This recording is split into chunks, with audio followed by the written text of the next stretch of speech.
아침을 뉴스로 깨웁니다. YTN 라디오 김호성의 출발 새아침.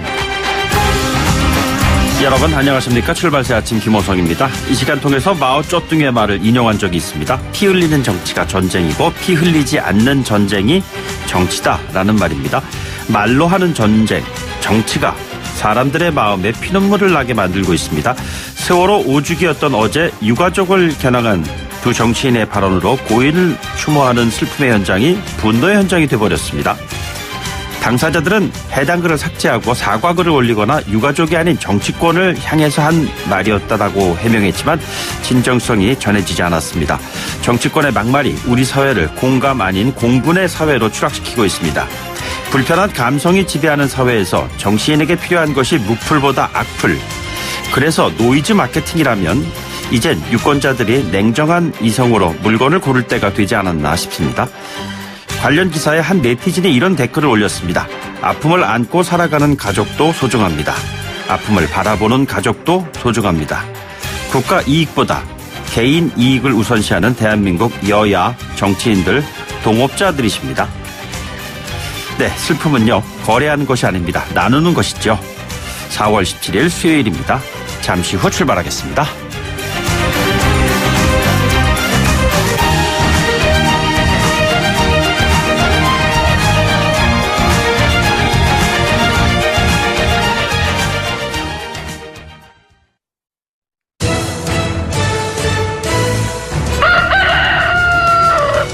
꼭이요 꼭, 출근길 꼭 알아야 할 뉴스, 이종래 꼭 뉴스.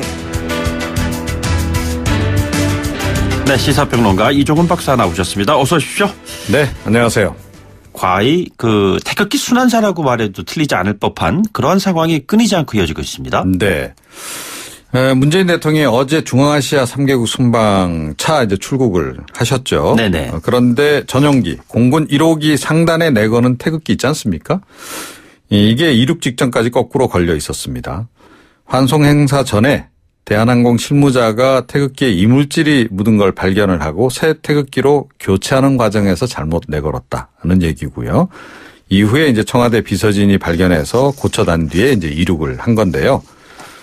이미 이 태극기 논란이 한번 있지 않았습니까? 지난 4일에 그 외교부 안에서 이 한국 스페인 차관급 전략대화 회담 때 구겨진 태극기. 네네. 그것 때문에 굉장히 또 논란이 있기도 했는데 또 곧바로 또 이런 사고가 또 발생했습니다. 얼마 전 그 한미 정상회담 당시 문 대통령이 앤드류 공항에 착륙했을 때 미국 의장대가 빛바랜 태극기를 사용해서 외교 결례 논란이 일지 않았습니까? 우리 쪽에서 문제 제기를 했고 미국 쪽에서 이게 이제 교체하겠다라고 좀 얘기를 한 상태인데 우리가 잘해야 다른 나라의 이런 외교 결례에 대해서도 엄중 항의할 수 있는 거 아니겠습니까? 예. 네. 그리고 특히 의전 관련해서는요. 의전 담당자들이 가장 열심히 해야 되는 일이 재차 확인하고 3차 네네. 확인하고 확인을 거듭하는 겁니다.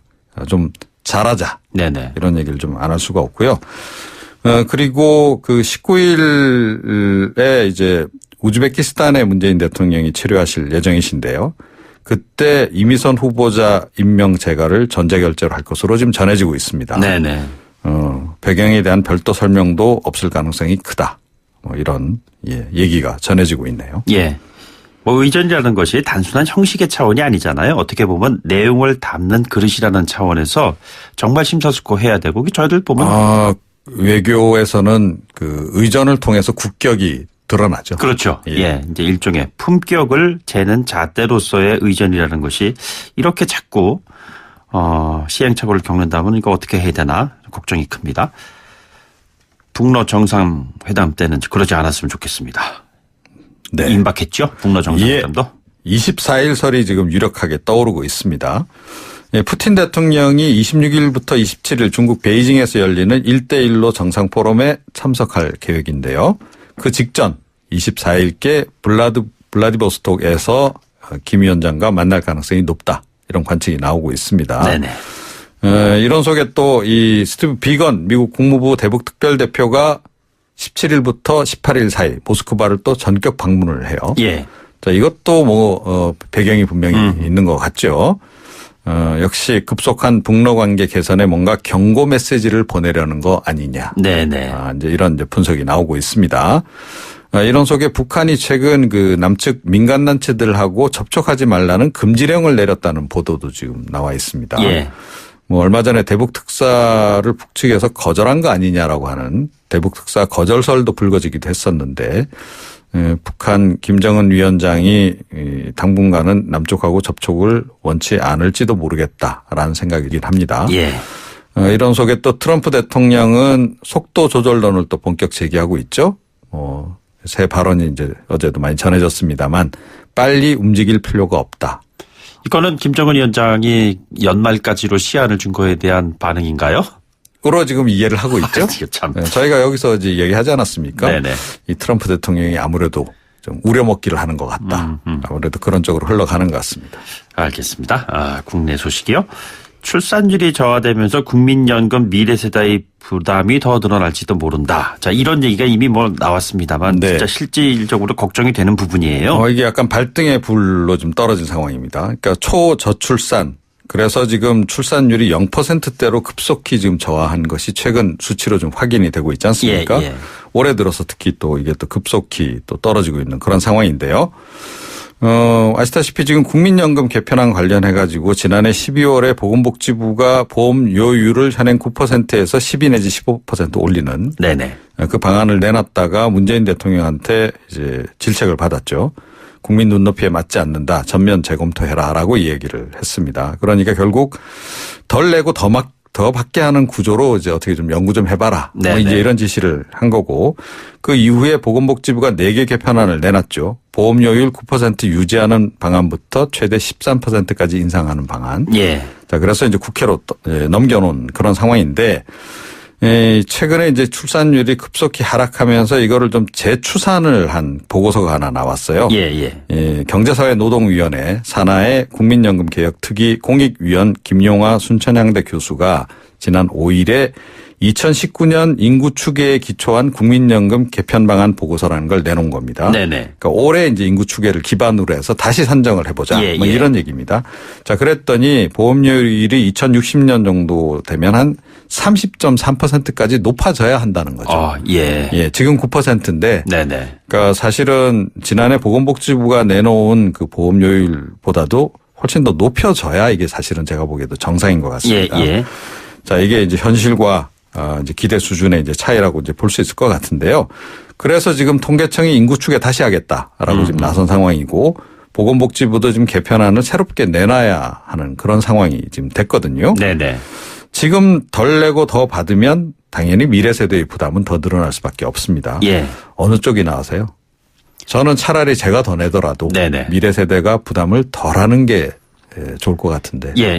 어떻게 생각하시는지 모르겠습니다. 근데 뭐 자기 이익이 일단 우선시되는 그런 뭐 분위기를 부정할 수가 없잖아요. 그래도 이게 내 자녀들이 더 부담한다라고 얘기한다면 좀 네네. 좀 생각이 달라질 수도 있다고 이렇게 봅니다. 덜 내고 더 받아야 되는데 미래 세대의 부담을 줄인다면은 그때까지 나라가 무지무지하게 부자가 되든가 뭐 이렇게 돼야 될 텐데. 예. 상황은 여의치 않을 것 같고요. 참 걱정이 큽니다. 이것은요. 네. 알겠습니다.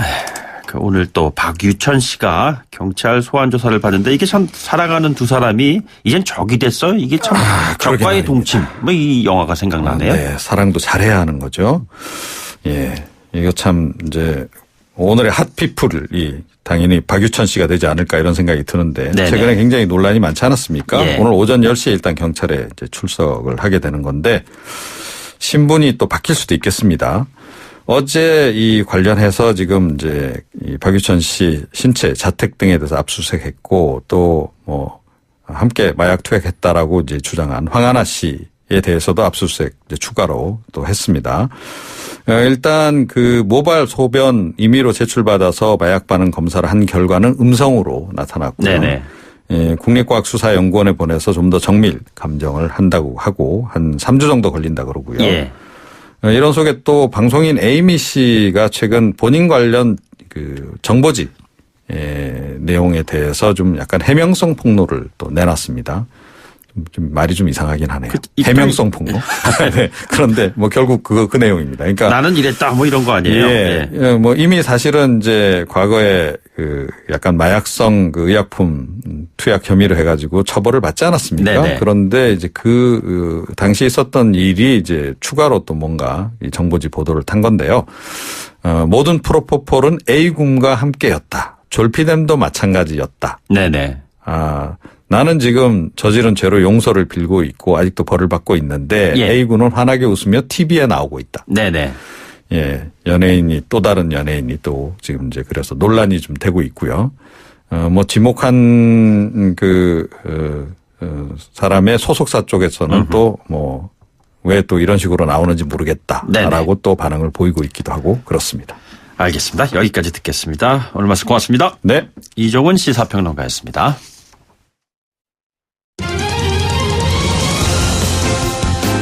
가장 뜨거운 이슈 오늘의 헤드라인. 출발 새 아침 헤드라인 인터뷰.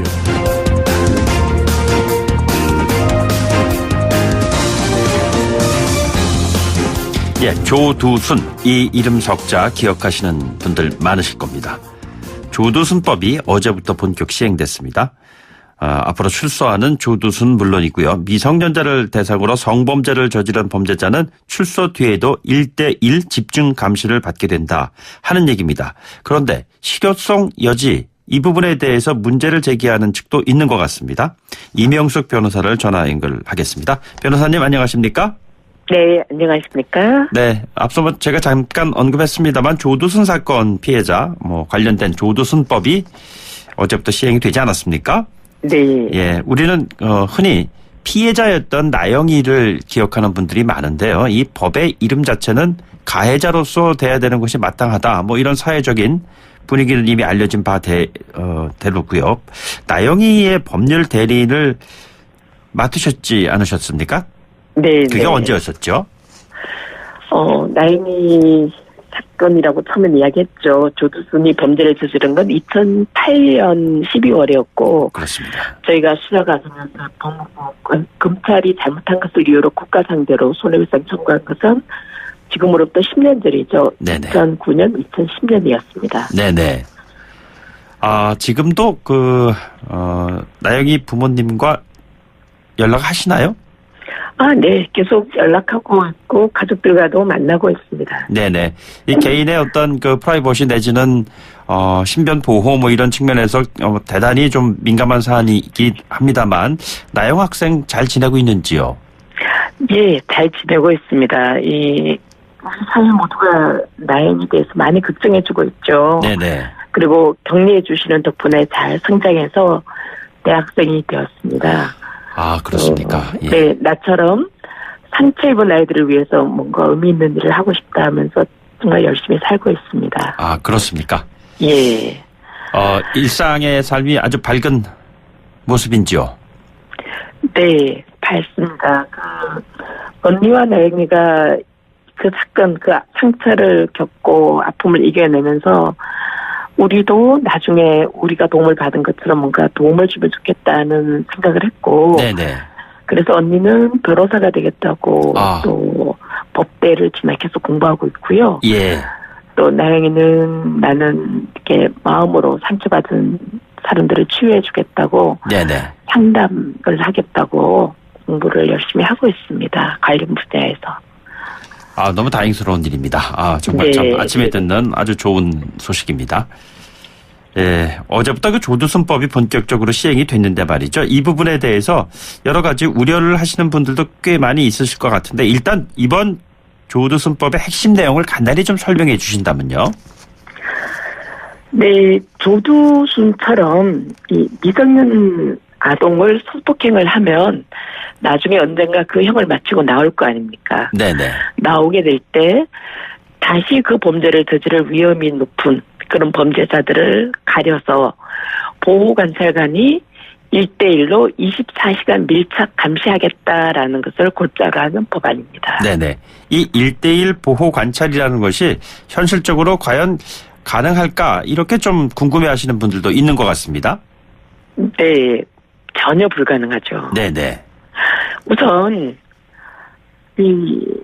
컴퓨터도 아니고 로봇도 아니고요. 예. 어떻게 24시간 한 사람을 1대1 밀착 방어를 하겠습니까? 네네. 손목에 차는 시계나 전자발찌 같다면 24시간 있을 수 있겠지만 사람이에요. 이 사람도 잠자야 되고 먹어야 되고 쉬어야 되고.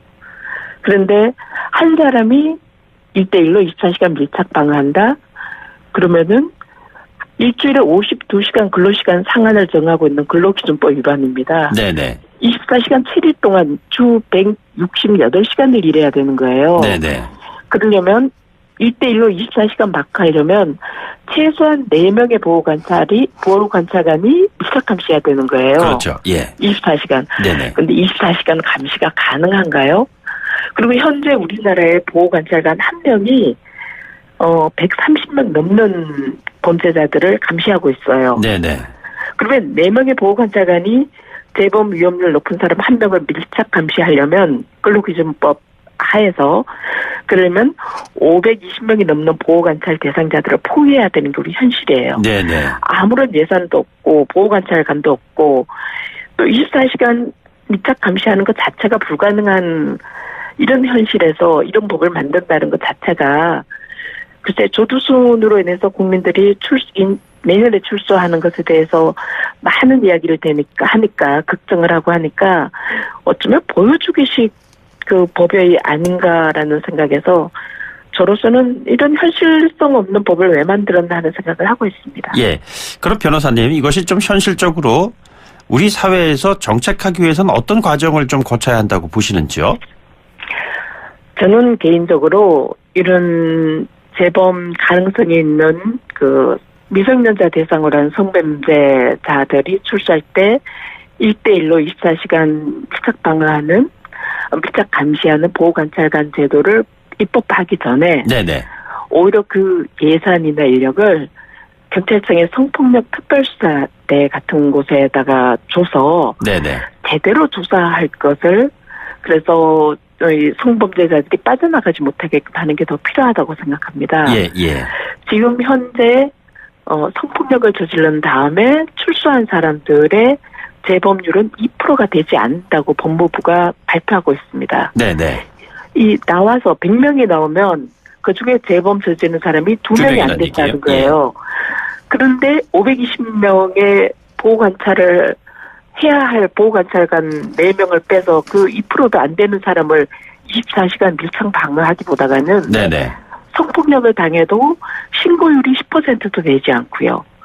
그 어렵게 신고를 해도 경찰, 검찰 수사 단계에서 절반 이상이 다 무혐의로 없어져 버리고 예. 법원에 가더라도 정말 100명 중에 한 10명도 안 되는 사람이 재판을 받거나 말거나 하는 게 우리 현실이거든요. 네네. 그렇다면 10년, 20년 성폭력만 전담으로 수사해서 그 분야에 정말 전문가가 되어 있는 캐나다나 미국이나 외국처럼 그 분야를 정말 잘하는 전문가를 키우도록 해야 되고 예, 예. 그리고 그런 사람이 많아야 되고 예산이 많아야만 성폭력 범죄가 좀 더 많이 수면 위로 올라오고 일단 신고되면 많은 수가 성범죄를 밝힐 수 있게끔 네네. 그런 제도를 만들어야지 그 100명 중에 2명 나오는 사람을 24시간 밀착 방어한다? 저는 부적절하다고 생각합니다. 그러니까 이제 조두순 같은 성범죄자들이 출소 이후에 그들을 밀착 감시하는 현실성 없는 대안보다는 제2의 조두순이 나오는 걸 막는 것이 훨씬 더 중요하다는 말씀이시잖아요. 그럼요. 예를 들면 버닝썬 같은 경우에도 미성년자 성폭행했지만 신고 자체도 접수되지 않고 제대로 조사 안 하고 있지 않았습니까? 네네. 제대로 조사할 수 있는 전문가들을 만들고 이 제대로 조사 못하는 경찰들 감시할 사람을 만들어야 되는 거죠. 오히려 그게 더 현실성이 있죠. 예, 예. 그리고 이 법이 미성년자를 성범죄한 사람만 밀착 감시하겠다라는 건데 성범죄자들 이 국회의원들이 한번 조사해 봤는지 모르겠어요. 네네. 미성년자만 계속 골라서 성범죄를 하는 소아지효증 환자 그리 많지 않습니다. 네네. 성인 성폭력하면 미성년자도 하고 미성년자 하면 성인도 합니다. 그러면 모든 성범죄자를 대상으로 해야 되는 거지 어떻게 미성년자는 미성년자만 성폭력한다고 그런 가정을 하는지 참 의아하고요. 네네. 조두순만 해도 성인을 더 많이 성폭력했었습니다. 예. 그런데 그런 당사자들이 그 12년 선고 받을 당시에 뭐 심신미약 이거 인정돼 가지고 형량이 낮았다는 그 사회 비판도 굉장히 컸었는데요. 이렇게 심신미약과 관련한 법 개정 같은 거 성폭력 그 사범에 대한 이런 부분을 앞으로 어떤 식으로 강화해야 한다고 보시는지요? 지금 나영이 사건을 계기로 해서 성폭력 특별법에 의하면 내가 그 범죄를 저지를 때 술 마시고 있었다라든가 심신미약 주장을 할 경우에는 형을 감형하지 못할 수 있도록 그렇게 법이 이미 바뀌어져 있습니다. 예. 이 법이 일선법원에서 잘 지켜지도록 해야지 되는 거고요. 그리고 지금은 감형을 할 수도 있고 하지 않을 수도 있는데 반드시 감형하지 않도록 오히려 독일 같은 경우는 가중해서 처벌할 수 있도록 하거든요. 예. 성범죄를 저지르기 위해서 술을 마셨다면은 그처럼 오히려 지금 있는 성폭력 특별법에서 감형을 못하거나 오히려 가중할 수 있도록 하는 그런 규정까지 나아가는 게 필요하다고 생각합니다. 이 같은 사람들 출소 이후에 재범, 이 재범에 대한 우려, 특히 피해자들 또는 피해자의 가족, 그 주변에 있는 사람들은 이 재범의 우려에 대해서 불안감이 굉장히 클 거라고 생각이 되는데요. 재범 우려에 대한 문제를 해결할 수 있는 방안은 어떻게 준비해야 될까요? 우선 그 교도소 안에서 형을 살 때 제대로 충분히 교화 과정이 있어야 되죠. 교육을 시켜야 되는 거죠. 그리고 교화될 수 없는 또 재범의 여지가 농후한 사람이라면 재판 단계에서 걸러서 그에 대한 특별 교육을 하도록 하고 아예 재범의 가능성이 너무 높아서 사회 적응할 수 없다라고 한다면 아주 높은 형량을 선고하든가 해야 되지 않을까 하는 생각입니다. 네네. 자, 그리고 비단 그 아동 성범죄뿐만이 아니고요. 최근에 저희들도 오은영 박사가 저희 방송에 출연하셔가지고 아동을 대상으로 한 학대 사건이 매년 반복이 되고 있고 이 같은 상황이 잘 알려지지 않고 있어갖고 사회적으로 큰 문제가 되고 있다. 이런 얘기를 했는데요. 이 같은 아동 학대가 심각한 범죄 행위로 인식하게끔 하는 그런 우리 사회의 노력이 어떻게 전개돼야 한다고 보시는지요? 그게 아동 학대의 80% 이상이 가정 내에서 부모에 의해 이루어지고 있는데 드러나는 경우는 아주 숫자가 적죠. 그리고 그것이 아동 학대라고 인식하지를 않습니다. 아주 심각하게 어딘가에 장애가 아주 중상해를 입거나 사망이 있거나 이래야만 아동 학대라고 하는데요. 그냥 사소한 말 한마디 그리고 이 아이들 훈육 차원에서 때리고 이런 것 또한 모두 다 정서학대거나 아동학대라는 걸 인식해야 되는 거고요. 그렇지 않아도 나연이 아버지를 지난주 금요일에 만났었는데요. 그 칠곡 아동학대 사건을 영화로 만든 어린 노래의 미래라는 영화 시사회가 있었는데 그 자리에서 아버님 말씀도 성폭력뿐 아니라 아이들이 건강하게 자랄 수 없는 이 모든 범죄는 정말 심각한 범죄입니다. 라는 참 마음 아픈 마음을 가지고 오신 걸로 제가 알고 있습니다. 이 아이들이 건강하지 않으면 평생에 걸친 아이들이 트라우마를 형성하고 누군가 신뢰하는 사람을 믿을 수 없고 우리 사회 건강한 사회 구성원으로 성장하는 데 문제가 있는 거거든요. 그렇기 때문에 이 1.8%, 2%가 되지 않는 그 미성년 대상 성범죄자가 나왔을 때 보호관찰제도 만드는 것보다는 우리 가정에 만연해 있는 이런 아동학대, 정서적 학대를 포함한 아주 가벼운 학대조차 없도록 저출산 국가에서 어떻게 이것들을 교육하고 인식을 바꿀 건지에 대해서 더 많은 관심을 가지는 것이 필요하다고 생각합니다. 저출산 건강하게 자라야 우리 사회의 건강한 구성원이 될 수 있거든요. 저출산 국가에서 한 가정 안에서의 아동 학대도 없어야 될 것이고 더 나아가서 성범죄로 이어지는 이 같은 악순환의 연결고리를 끊어야 한다고 말씀하시는 것 같은데요. 정작 조금 전에 그 나영이 아버님 말씀을 언급하셨는데 나영이 부모님께서는 조두순 출소에 대해서 특별한 언급이 있었습니까? 네, 여러 번 언급을 하셨는데요. 저 뵐 때마다 이야기를 듣곤 했었는데 우선 조두순법에 대해서 이게 무슨 효과가 있겠냐, 누가 24시간 감시할 수 있냐, 불가능한 거 아니냐라는 말씀을 하신 적도 있고요. 조두순이 2020년 12월에 나온다고 하는데 정작 조두순이 나와서 다시 찾아오거나 할 것도 뭐 일반인들이 걱정하는 것처럼 나도 걱정되긴 하지만 그보다는 언론이나 우리 사회가 또다시 우리 가정에 초점을 맞춰서 관심이 너무나 높아지면 우리가 우리나라에서 살 수 없고 해외로 가야 되는 거 아니냐. 네네. 제발 좀 이제는 언급을 안 했으면 좋겠다라는 말씀을 하신 적도 있습니다. 우리가 마치 성범죄가 조두순 한 사람만 해결되면 그 사람만 꼼짝 못하게 미착당을 하면 모든 성범죄가 미성년자 성범죄가 해결될 것처럼 조두순에 너무 민감해 하시는데요. 네네. 조두순은 주변의 시선이 따갑고 전자발찌 부착하고 있고 또 자기 집이 어딘지 아는 사람들은 다 압니다. 그렇기 때문에 정말 조심할 거고요. 네네. 오히려 멀쩡하게 걸어다니는 제2, 제3의 조두순을 발견하고 처벌하고 교육시키고 하는 것이 더 저는 시급하다고 생각합니다. 알겠습니다. 문제는 조두순 개인이 아니라 제2, 제3의 조두순을 막을 수 있는 우리 사회 환경이 훨씬 더 중요하다. 이런 말씀으로 일기다. 오늘 말씀 고맙습니다. 네, 감사합니다. 지금까지 이명숙 변호사와 함께했습니다.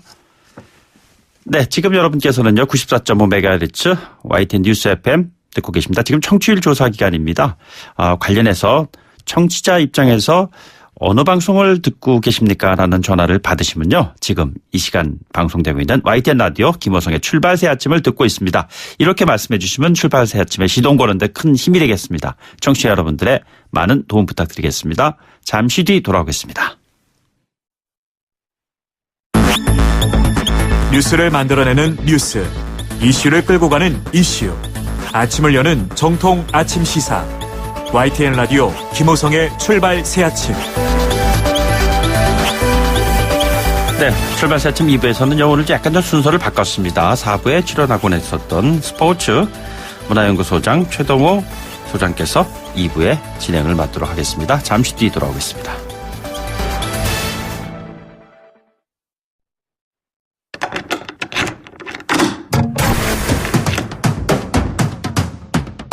키워드로 여는 오늘 이 시대 아침을 여는 키워드. 네, 출근길 라디오로 만나는 가볍지만 깊이 있는 오디오 칼럼 시간입니다. 수요일 오늘은 스포츠 편입니다. 최동호 스포츠문화연구소장 나와 계십니다. 어서 오십시오. 예, 안녕하세요. 네, 오늘의 키워드는 어떤 것인지요? 가상세계입니다.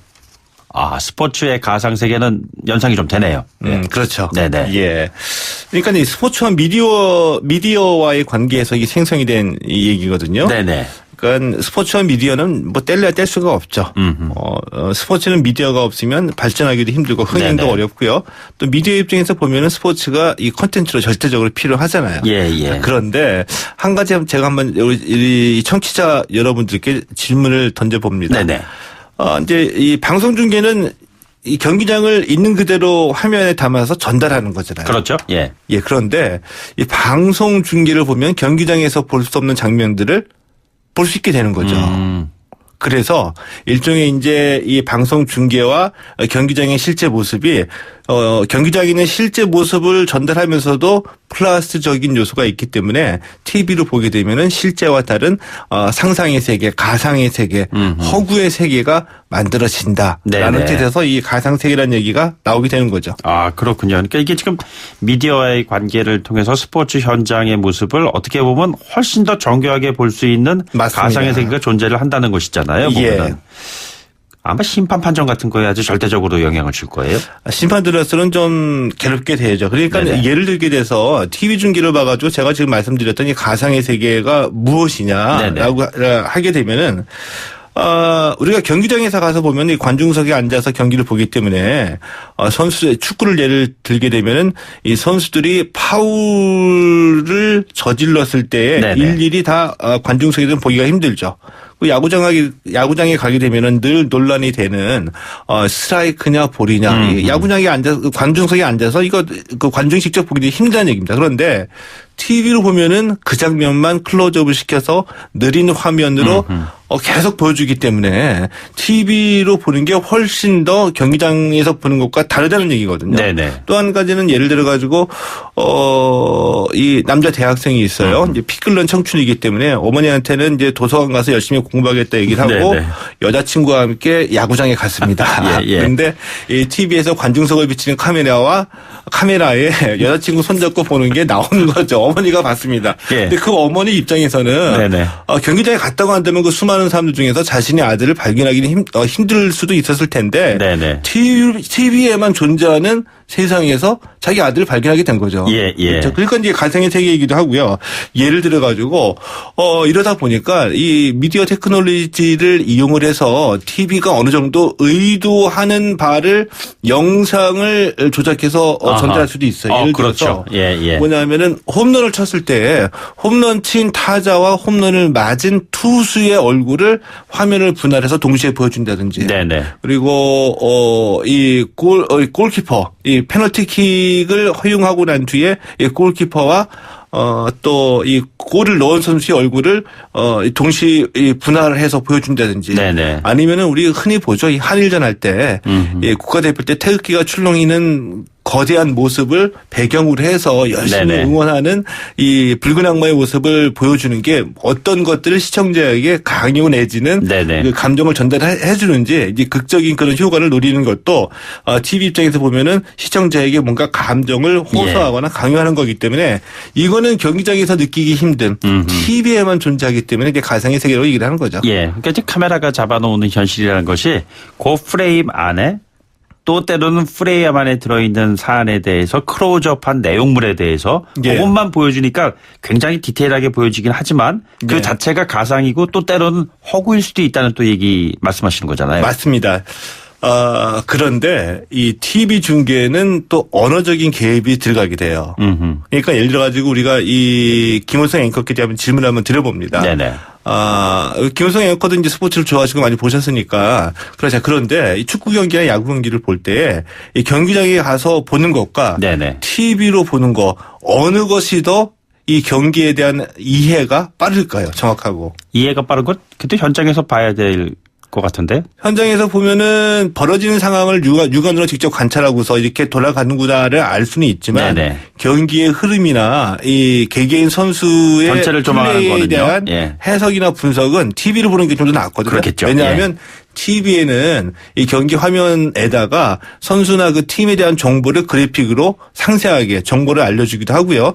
또 해설자가 있어서 해설자의 개입이 이루어지게 되죠. 해설자가 경기의 흐름을 자세하게 설명을 해주면서 시청자의 그 경기에 대한 이해를 돕기 위해서 여러 가지 언어적인 개입이 이루어지기 때문에 오히려 그 정보와 분석이라는 면에서 보면은 동시간대에 경기장에 있는 것보다는 TV를 보는 것이 오히려 이해가 더 빠를 수도 있다는 얘기입니다. 그럴 것 같아요. 그 과거에 보면은 이제 보통 이제 축구 경기도 중에 종합 그 운동 경기장에서 하다 보면은 거리가 있어갖고 잘 느껴지지가 않았는데 과거에 처음 포항의 축구 전용 경기장에서 축구 경기를 봤었을 때 정말 선수들의 숨소리까지도 들린다라는 것이 실감이 났단 말이에요. 그런데 그거보다 훨씬 더 실감 나는 것이 TV를 통해서 보는 것이 더 현장보다 실감 나는 경기에 관전일 수 있다. 뭐 이런 얘기가 그래서 가능한 것 같습니다. 그렇죠. 자, 그러다 보니까 이 뜻하지 않게 미디어가 스포츠에 좀 개입을 하게 됩니다. 그러니까 예를 들게 되면은 이제 이 주심이 휘슬을 안 불었어요. 근데 경기장 안에서는 그 지켜보던 관중이 반칙이다라고 야유를 하게 되고 야유가 높아지면서 주심이 불까 말까 하는데 결국에 휘슬을 안 불었거든요. 경기는 그대로 진행이 됩니다. 그 순간에 TV에서는 카메라가 어떻게 합니까? 그 파울을 저지른 장면을 딱 보여주죠. 그것만 클로즈업 해가지고 느린 화면을 계속 보여주게 되죠. 근데 과거에는 이럴 때 한마디로 넘어갔죠. 무슨 얘기가 나오냐면은 오심도 경기의 일부다. 아하, 그런데 지금은 이 TV와 SNS상에서 워낙 이 팬들의 이 그 반응이 거세기 때문에 이제 비난이 높아지고 때문에 이 연맹이나 협회에서 그냥 지나칠 수가 없는 겁니다. 그래서 결국에는 비디오 판독 시스템을 도입하게 됐죠. 그러니까 이 경기 룰이 변한 거거든요. 비디오 판독 시스템을 도입했다고 했다는 거는 오심도 경기의 일부라는 스포츠의 어떤 그 전통적인 가치 체계가 변화한 거거든요. 그렇죠. 심지어는 어떤 일까지 있었냐면요. LPGA 투어에서 벌어진 일이거든요. 2017년에 LPGA 투어 ANA 인스퍼레이션에서 이 렉시 톰슨이 우승을 거의 하게 됐어요. 근데 이 TV에서 중계를 방송을 보던 시청자의 제보 하나 때문에 우승이 바뀌게 됐죠. 어떤 장면이었었죠? 그러니까 이 시청자가 보니까 이 클로즈업 장면을 보니까 이 레치 톰슨이 그린에서 이 공을 마킹하다가 홀컵 쪽에다가 조금 더 가까이 갖다 놨다. 그게 이제 영상을 좀 확인이 된 거군요. 그것을 본 시청자가 제보를 한 거예요. 이거는 벌타를 줘야지 된다. 그래서 그 화면이 있기 때문에 대회 조직위원회가 검토를 해보고 이 벌타 4개를 줬거든요. 4벌타를 줬는데 이제 이 스코어 오기에다가 장소를 옮긴 거. 그 4벌타를 줘가지고 2위로 올라오던 우리나라의 유세현 선수하고 동타가 돼버렸어요. 그래서 연장전에 들어갔는데 유세현 선수가 이겨가지고 유세현 선수가 우승 차이가 됐죠. 그게 이제 렉시법이 나타나게 된 배경이군요. 그래서 그러니까. 렉시법에서는 축구나 야구에서는 이 미디어 때문에 이 비디오 판독 시스템을 도입을 했는데 렉시법은 시청자나 미디어의 간섭을 줄이기 위해서 시청자의 제보를 인정하지 않는다라고 결정을 하게 된 거죠. 아, 그렇군요. 자, 오늘의 키워드로 말씀하셨던 가상세계 스포츠와 관련해서 결론을 좀 내주신다면요? 미디어 테크놀로지가 계속 발전하게 되면서 시청자가 보는 세상은 실제 경기장에서 보는 것보다 훨씬 더 판타스틱하게 변할 거라고 봅니다. 왜냐하면 시청자의 이해나 이 상상을 자극하는 쪽으로 계속해서 이제 TV 방송을 발전할 수밖에 없거든요. 그런데 그러다 보면 미디어가 유혹에 빠지게 되죠. 의도하든 의도치 않든 미디어 화면 자체가 스포츠에 개입을 하게 되거든요. 근데 그 개입 자체는 개입을 하게 되면은 인위적인 결과가 만들어지는 경우도 많이 있습니다. 그리고 여론도 춤을 추게 되거든요. 그러니까 생생하게 전달하고 미디어의 역할을 충실하되 개입은 자제를 해야지 되겠죠. 또 시청자 입장에서도 미디어가 의도적으로 전달하려는 메시지에 절대 속아 넘어가면 안 된다는 것도 좀 알고 있어야 될 것 같아요. 알겠습니다. 실상을 능가하는 가상의 세계가 스포츠 현실에서 어떻게 반영이 될지 저희들도 참 궁금합니다. 지금까지 스포츠문화연구소의 최동호 소장이었습니다. 고맙습니다. 예, 고맙습니다. 3부에서 뵙도록 하죠.